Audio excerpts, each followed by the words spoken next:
Hello and welcome to another video about Goimagine.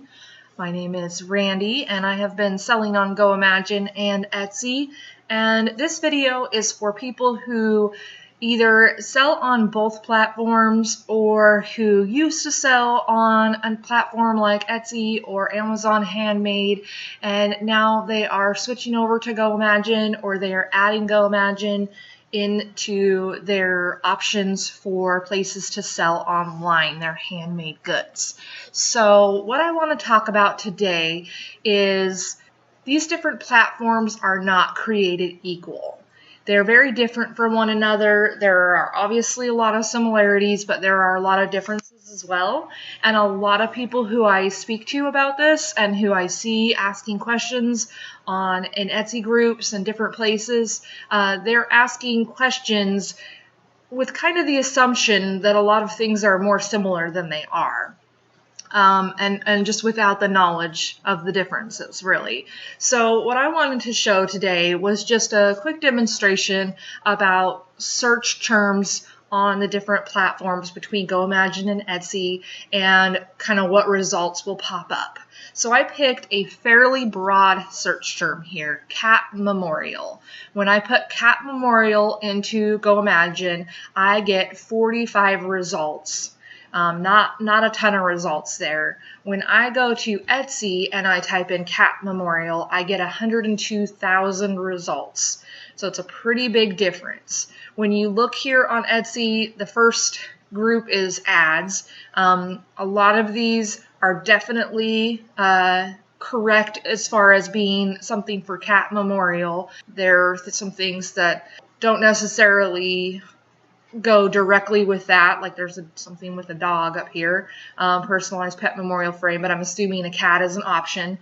But the first picture is a dog, and it's showing up here pretty high because it's an ad, so kind of throws things off a little bit.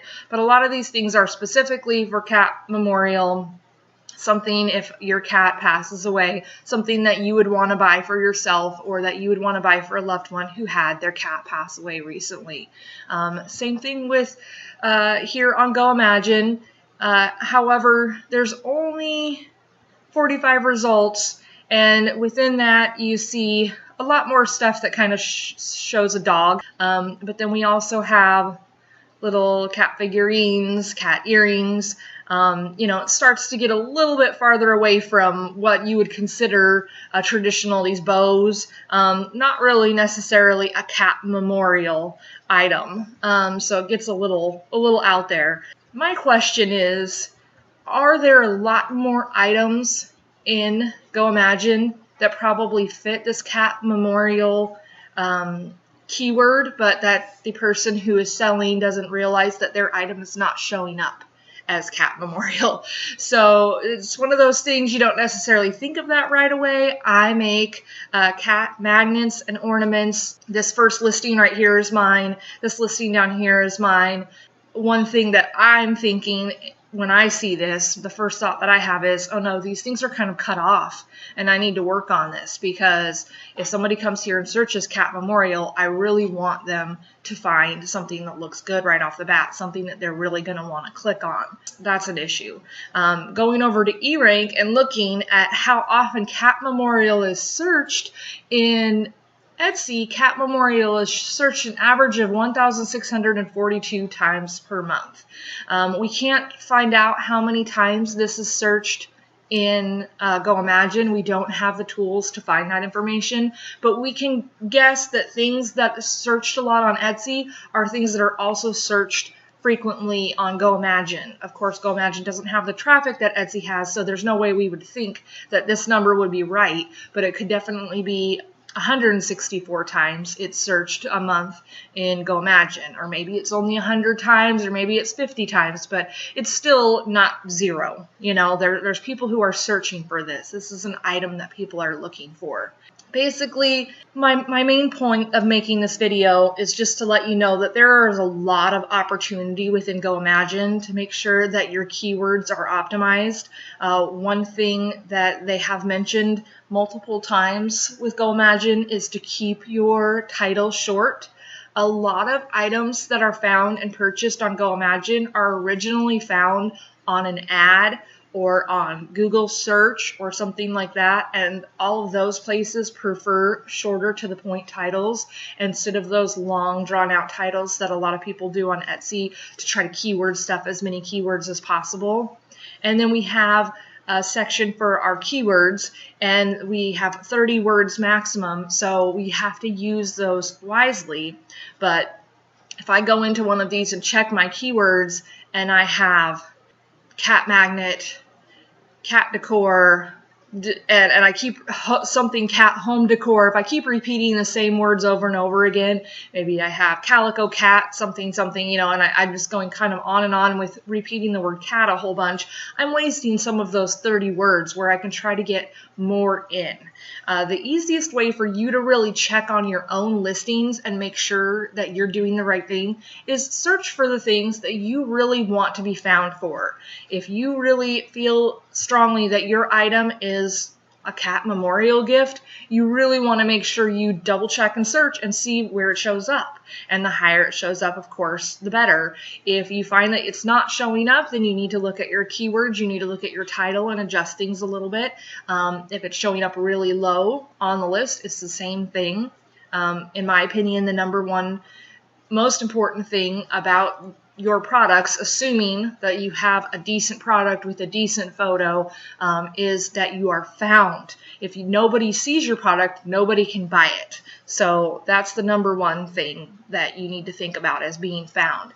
And then from there, optimize. Make sure things aren't cut off. Make sure that the picture is the best picture that it can be. To be honest, I took some of these pictures and made some of these a long time ago, and I can fix this to where it doesn't look so blocky and, you know, try to make this look a little bit better. It definitely shows the point that I'm matching the cat pattern of the fur to the actual cat, but it doesn't need to look like this with the framing all weird around it and everything. I can fix that, so there's no reason why I shouldn't go in. And then same thing with this one down here. I'm cutting it off in an awkward way, versus this one right here in the middle is so beautiful. The way that they have laid everything together, it looks nice and it catches your eye and it doesn't look like anything's cut off. So little things like that can make a difference in catching people's eye and getting them to click on your listing over someone else's listing. A couple other small points to make. There are a few ways to get answers to your questions when it comes to getting ranked on Goimagine, making sure your items get seen, making sure all your fields are filled out properly. Help.goimagine.com is a great place. There are tons of different categories here. You can also search for your topic or question, and then once you kind of find what you're looking for, you can click on it. A lot of times there's a video in here. There's step-by-step kind of instructions. There's all sorts of information here for you. So don't hesitate to use this to get the information that you need. This is not always the best way for people to get information. It might seem a little overwhelming. You're not sure exactly what you're looking for. Another place to go is go to Facebook groups. So when you're in Facebook, you're just going to click this symbol right here. It might be up at the top. It might be running down the side. And then you'll get to a page that looks like this. Then you can search Goimagine. And there's a whole bunch of Goimagine groups, but there's one in particular, the official makers group. If you look at this, there's over 7,000 members in it, and they post, all the time. And this is where you will also have the people who run Goimagine are on this group, and a lot of times chime in and answer questions. So if you go to this group, you can get a lot more information about anything, truly anything. And then when you get here, you can scroll through and look at what questions other people have posted in the feed. And you'll see a lot of questions. You'll see news, just what's going on with Goimagine. They have a makers challenge. They have different things. They'll ask people's opinions on things, everything like that. But then also you can ask a question up here at the top and post that and then get an answer from other makers and sometimes also from the people who have created Goimagine. However, one really great thing to do is go to this search bar and search for the question or the subject that you're curious about. Like if you're really curious about titles and you want more information about why titles need to be short, and is that really that important? You can go here and you can look to see other questions that people have asked regarding something like that, and then you can go in and look at the comments and see who answered those and what they said, and that's going to give you a better idea. So you might not have to post a question. You might already see somebody posted a really similar question to yours, and then you can find the information that way. So that's some really good information for you as well. You can also post questions below on my comment section of this video, and I'm happy to get in touch with you. I also have received a few emails from subscribers who had questions about Goimagine, and I don't mind at all receiving those. Sometimes I'm not the best person to ask. I am not a total expert on everything Goimagine. I have my eggs in various baskets, and so I know a fair amount about a lot of different platforms, but I don't know everything about Goimagine. I'm not always 100% up to date with everything on Goimagine, but I do have my shop active there and everything. But I do a lot of times know the best person who you can reach out to about your question. So that's about all I wanted to cover today. Just keep in mind that you really can take advantage of the fact that there are not billions and zillions of products all over Goimagine in every category. You can actually get on the first page of search results for something vague like cat memorial. If you put something really specific in here, like cat memorial ornament, then it's only going to show up with like 4 results. So if you have something that falls into a certain category, you should definitely take a look. You can also use this information when you are determining a new product you want to sell. And you can go on here and search and see how many people are selling a similar product and ask yourself, is your product better? Are you able to put a nicer photo on there?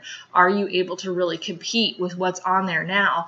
And that will help you decide where to spend your time in making a new product. So it can be really good for research in multiple ways. So I just want to thank you for watching this video to the end. If this video had any value at all to you, please consider clicking that like button and subscribing for more videos like this. I haven't done a video in a while. I plan to do a lot more. I would love to have feedback on what my subscribers would like to hear more about. I haven't been on here in quite a while. It's been just kind of crazy personally and just a lot of stuff going on, but I plan to get some more videos up really soon. Thank you. Have a great day.